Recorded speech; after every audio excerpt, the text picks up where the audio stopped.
आमी पयलें हरमळ्यान पयलें यूथ भायर सरले, जायते यूथ भायर सरले आनी जो दबाव आहा सरकाराचेर सारको पडलो. तांकां तेंचें डिसिजन कितें आहा पळय तें फाटीं घेवचें पडलें. तूं एक यूथ लिडर आहा आनी तुज्या फाटल्यान आमी पळयता जायते यूथ लिडर आहा. तर युथांची तरणाट्यांचे कितले पासून इम्पॉर्टंट आसता योगदान गोंया खातीर, गोंया सांबाळपाक? सगळ्यांत चड योगदान तेंचेंच आसा. कित्याक हे जे यूथ आहा आतां पद 25-30 वर्सां आनी हे जर फुडें जर आनी 30-40 वर्सां रावतात सिस्टम हेच चलयता. तितूंतलोच मागीर कोण आमदार जाता, पंचायतीन हे जाता, सरपंच जाता, पंच जाता आनी मागीर फुडें ते पॉलिटिशियनूय जाता.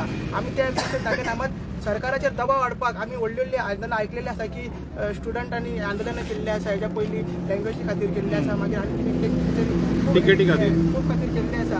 सो तेच आमकां जे आमी दुसऱ्या स्टेटींनी पळयलां की कशें यूथ भायर सरोन आमी नेपाळान पळयलां, मागीर आनी श्रीलंकान पळयलां कशें ते भायर सरोन कशें मागीर हाती भायर जेन्ना सरकार वयता कशें ते आपल्या हातीन सगळें घेता, कायदो हातीन घेता.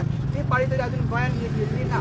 सरकाराक एक चेतावणी फाल्यांची मिटींग जाता तेतूंतूच आमी म्हणटले की आयज आमी एक कॉन्स्टिट्युशनल बेन आमी झगडटा आनी जी चळवळ आहा ही हंगर स्ट्रायक आहा आनी आहा ती फुडें व्हरता तेन्ना युथाचें योगदान हे सरकाराचे दबाव हाडपाक हे सरकाराचेर एक आमची थर्ड आय म्हणटा आमी पळय एक नजर दवरपाक युथाची खूब गरज आसता की तोच वोटर मागीर फुडें वचून की तोच मागीर सिनियर जाता तो ताजो दबाव तो इन्फ्लुअन्स तो मागीर दुसऱ्या पिढीचेर तो आपल्या second generation third generation career घालता. जशें की आमकां आमच्या पुर्वजांनी सांगलेलें की तुमी अशें करूंक जाय म्हणून. सो आतां आमी ते फुडें व्हरता. तशेंच हे आमी जेन्ना आमचे कोण फॅमिली येतले तांकां आमी तीच देख दितली.